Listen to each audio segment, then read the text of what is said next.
BA प्रथम वर्ष, हिंदी साहित्य द्वितीय पत्र। प्रिय विद्यार्थियों, आज हम आधुनिक काव्य के अंतर्गत भारतेंदु युगीन काव्य की प्रमुख प्रवृत्तियों पर विचार करते हैं। इससे पहले हम पृष्ठभूमि के रूप में भारतेंदु युग की समय सीमा के संदर्भ में विचार करते हैं। भारतेंदु युग की समय सीमा के संदर्भ में विभिन्न विद्वानों एवं इतिहासकारों का मत कि नहीं है। कुछ विद्वानों ने 1850 से 1900 तक की अवधि को भारतेंदु युग माना है, तो कुछ विद्वान ने 1875 से 1900 ईस्वी तक को। इस प्रकार हम देखते हैं कि भारतेंदु युग की समय सीमा स्पष्ट निर्धारित नहीं है। वैसे साहित्यिक उन्नति और विकास श्रृंखला में कोई निश्चित विभाजक रेखा खींचना कठिन है। फिर भी 1868 ईस्वी से 1910 तक के काल को भारतेंदु युग की संज्ञा दे सकते हैं, क्योंकि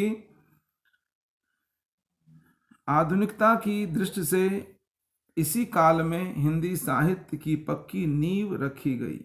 1868 ईस्वी का महत्व इस अर्थ में भी है कि क्योंकि इसी वर्ष भारतेंदु हरिश्चंद्र की कवि वचन सुधा नामक हिंदी की प्रथम साहित्यिक पत्रिका का प्रकाशन हुआ, जिसमें एक साथ हिंदी निबंध, आलोचना, पत्रकारिता, नाटक एवं नवीन काव्यों का शुभारंभ किया गया। उसी वर्ष हिंदी का प्रथम मौलिक नाटक विद्या सुंदर का प्रकाशन हुआ, जिसमें गद्य का प्रयोग पद्य की अपेक्षा अधिक था। इस प्रकार हम देखते हैं कि सन 1868 से हिंदी साहित्य सर्वथा नवीन दिशा की ओर अचानक प्रवर्तित हुआ, जिसमें प्राचीनता की अपेक्षा नवीनता की मात्रा कहीं अधिक थी। इस युग के प्रमुख निबंधकारों में एवं आलोचकों में, नाटककारों में लाला श्रीनिवास दास, बद्री नारायण चौधरी प्रेमघन, बालकृष्ण भट्ट, प्रताप नारायण मिश्र, राधाचरण गोस्वामी, अंबिका दत्त व्यास, राधा कृष्ण दास आदि का नाम उल्लेखनीय है। अब हम भारतेंदु युगीन प्रमुख काव्य प्रवृत्तियों पर विचार करते हैं। इसमें पहला है राष्ट्रीयता। भारतेंदु की विजयिनी विजय वैजयंती, प्रेमघन की आनंद अरुणोदय, प्रताप नारायण मिश्र की महापर्व और नया संवत तथा राधा कृष्ण दास की भारत 12 मासा और विनय शीर्षक कविताएं देशभक्त की प्रेरणा से युक्त है। अंग्रेजों की शोषण नीति का भारतेंदु द्वारा उल्लेख व्यंग्योक्त के माध्यम से किया गया है। भीतर भीतर सब रस चूसें, हंस हंस के तन मन धन मूसें, जाहिर बातन में अति तेज, क्यों सखी सज्जन नहीं अंग्रेज। वास्तव में भारतेंदु युग की राष्ट्रीय विचारधारा के दो पक्ष हैं, देशभक्ति और राजभक्ति। प्रथम पक्ष के अंतर्गत उन्होंने हिंदी, हिंदू, हिंदुस्तान का गुणगान किया, तो दूसरे पक्ष के में जजिया जैसे कर न लगाने वाले अंग्रेजों के शासन काल में प्रजा मात्र की सुख समृद्धि की मुक्त कंठ से प्रशंसा की। राजभक्ति परक कविताओं में भारतेंदु की भारत भिक्षा, विजय बल्लड़ी और रिपनाष्टक, प्रेमघन की हार्दिक हर्षादर्श और स्वागत तथा राधा कृष्ण दास की मैकडोनाल्ड पुष्पांजलि, जुबली और विजयिनी विलाप प्रमुख है। अंबिका दत्त व्यास ने जयति राजेश्वरी जय जय परमेश द्वारा रानी विक्टोरिया के सुशासन के प्रति आभार व्यक्त किया। दूसरा, सामाजिक चेतना। भारतेंदु युग की मुख्य विशेषता यह है कि कवियों ने सामाजिक जीवन की उपेक्षा न कर जनता की समस्याओं के निरूपण की ओर पहली बार व्यापक रूप में ध्यान दिया। इससे पूर्व रीतिकालीन काव्य में सामाजिक जीवन का चित्रण नगण्य था। इसलिए भारतेंद्र युग में नारी शिक्षा, विधवाओं की दुर्दशा, अस्पृश्यता आदि को लेकर सहानुभूतिपूर्ण कविताएं लिखी गईं। तदयुगीन आर्य समाज, ब्रह्म समाज, प्रार्थना सभा आदि के प्रभाव ने भी इस काल के कवियों के सोच को परिष्कृत किया। भारतेंदु हरिश्चंद्र ने भारत दुर्दशा नाटक में वर्णाश्रम धर्म की संकीर्णता का इन शब्दों में विरोध किया। बहुत हमने फैलाए धर्म, बढ़ाया छुआछूत का कर्म। भारतीय अर्थव्यवस्था को सुदृढ़ करने की कामना से इस युग के कवियों ने स्वदेशी उद्योगों को प्रोत्साहन देने और स्वदेशी वस्तुओं का प्रयोग करने पर भी बल दिया। विदेशी वस्तुओं के बहिष्कार की प्रत्यक्ष रूप से प्रेरणा दी। वस्तुतः कहाँ भारत की भौतिक और सांस्कृतिक समृद्धि और कहाँ अकाल, महंगाई, महामारी तथा करों के बोझ से त्रस्त जनजीवन, परिवार, समाज और देश की क्रमशः बढ़ती हुई हीनावस्था के चित्रण में कवियों की वाणी अनायास करुणा से भींग उठी। भारतेंदु हरिश्चंद्र ने लिखा, रोबहु मिल आवहु भारत भाई, हा हा रोबहु सब मिल आवहु भारत भाई, हा हा भारत दुर्दशा न देखी जाई।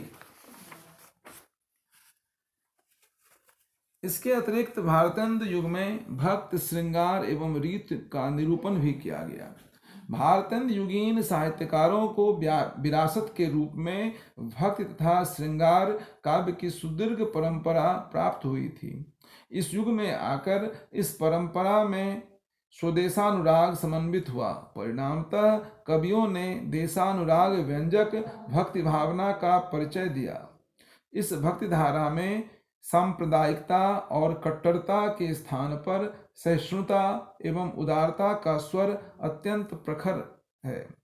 भारतेंदु, प्रेमघन आदि कवियों की कविता में इस भावना की प्रधानता है। प्रेमघन ने आनंद अरुणोदय में धार्मिक सहिष्णुता और समन्वय भावना को इस प्रकार व्यक्त किया है, सभी धर्म के वही सत्य सिद्धांत न और विचारो।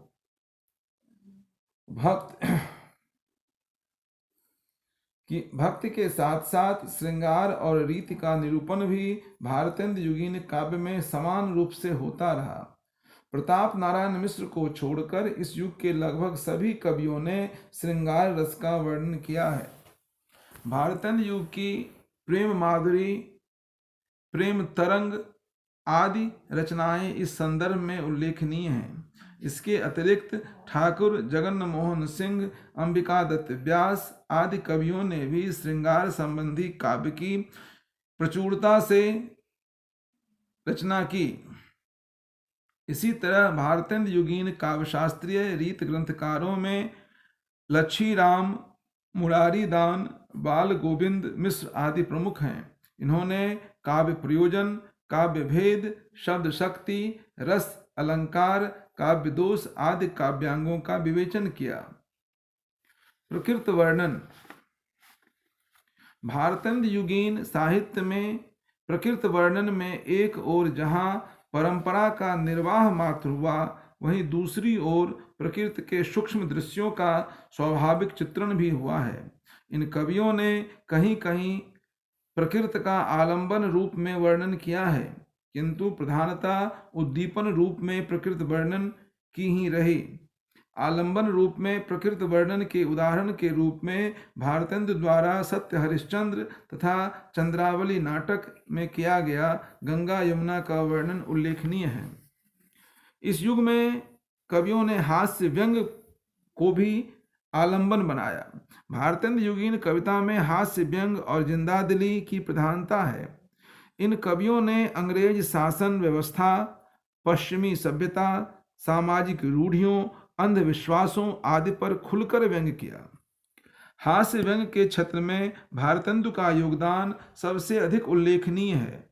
इनके अतिरिक्त प्रेमघन तथा प्रताप नारायण मिश्र इस युग के अन्य प्रमुख व्यंग्यकार हैं बंदर सभा, हास्य बिंदु, हर गंगा आदि इस युग के प्रमुख व्यंग्य रचनाएं हैं। उनकी व्यंग्योक्तियों को 3 वर्गों में विभाजित किया जा सकता है, पैरोडी, स्यापा और गाली। मद्यपान के विषय में भारतेंदु की व्यंग्योक्ति, मुंह जब लागे तब नहीं छूटे, जाति मान धन सब कुछ लूटे, पागल कर मोहि करे खराब, क्यों सखी सज्जन नहीं शराब। इस युग में काव्यानुवाद की परंपरा भी अक्षुण्ण रही। मौलिक काव्य रचना के साथ ही भारतेंदु युग के कुछ कवियों का ध्यान संस्कृत और अंग्रेजी से काव्यानुवाद की ओर भी गया। इस दिशा में सर्वप्रथम उल्लेखनीय कृतियां राजा लक्ष्मण सिंह द्वारा अनुदित रघुवंश और मेघदूत नाटक है, जिसके रचयिता कालिदास हैं।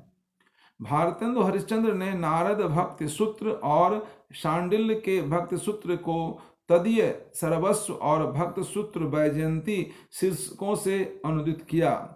ठाकुर जगन मोहन सिंह द्वारा अनुदित ऋतु संहार और मेघदूत इस काल की विशिष्ट कृतियां हैं। अंग्रेजी की ललित काव्य कृतियों के रूपांतरण की ओर ध्यान आकृष्ट करने का श्रेय श्रीधर पाठक को है। गोल्ड स्मिथ कृत हर्मिट और डेजर्टेड विलेज को उन्होंने एकांतवासी योगी तथा उजड़ ग्राम के रूप में अनुदित किया है। काव्य शैली की दृष्टि से भारतेंदु युग में प्रबंध तथा खंड काव्यों की रचना नहीं हुई। कवियों की रुचि मूलतः मुक्तकों की रचना में अधिक रमी थी। काव्य की यह शैली उन्होंने रीतकालीन कवियों से विरासत में प्राप्त हुई थी। पदों की भक्तकालीन पद परंपरा को भी इस युग के कवियों ने विकसित किया। देश की गरीबी का चित्रण करने हेतु वर्णनात्मक शैली को अपनाया। भारतेंदु एवं प्रेमघन ने लोकगीतों के माध्यम से जनता के दिलों में हलचल पैदा की। भाषा शैली एवं छंद विधान, भारतेंदु युग में भाषा को कवियों ने तो ब्रजभाषा के रूप में ही अपनाया, किंतु खरी बोली में भी रचनाएं होने लगी। भारतेंदु युग में काव्य की भाषा को सरल सुबोध बनाने का प्रयास किया गया। जनसाधारण में प्रचलित शब्दों का प्रयोग कर काव्य को जन सामान्य के निकट लाया गया। उर्दू के प्रचलित शब्दों का भी प्रयोग किया गया। भारतेंदु हरिश्चंद्र ने लिखा, निज भाषा उन्नत है सब उन्नत को मूल, निज बिनु निज भाषा ज्ञान कै, मिटे नहीं को शूल। इस युग के कवियों ने हास्य व्यंग के लिए अंग्रेजी के शब्दों का भी प्रयोग किया। टैक्स का विरोध करते हुए भारतेंदु ने लिखा, चना हाकिम लोग जो खाते, सब पर दूना टिकस लगाते। लोकोक्ति और मुहावरे का प्रयोग कर भाषा को सजीव और बोधगम्य बनाया गया। दोहा, पद, कवित तथा परंपरागत छंदों के साथ लोकगीत के छंदों का प्रयोग कर कविता को ग्रामीण जीवन के निकट लाया गया। लावनी, कजरी, होली आदि छंदों के प्रयोग से काव्य की भाषा जन सामान्य तक पहुंच गई। छोटे छोटे वाक्यों की रचना कर भाषा को सरल एवं बोधगम्य बनाया गया। निष्कर्षतः भारतेंदु युगीन कविता भाषा, भाव, विषय और छंदों की दृष्टि से क्रांतिकारी परिवर्तन के अनेक नए फॉर्मूले लेकर अवतरित हुई।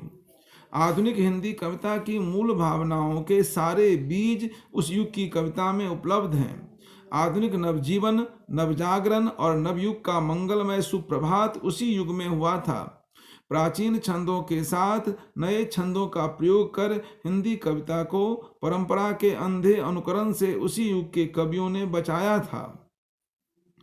रीतकालीन रूढ़िगत संकीर्ण प्रेम को युग के अनुरूप स्वरूप और उन्मुक्त वातावरण में प्रतिष्ठित करने की सफल चेष्टा उन्होंने ही की थी।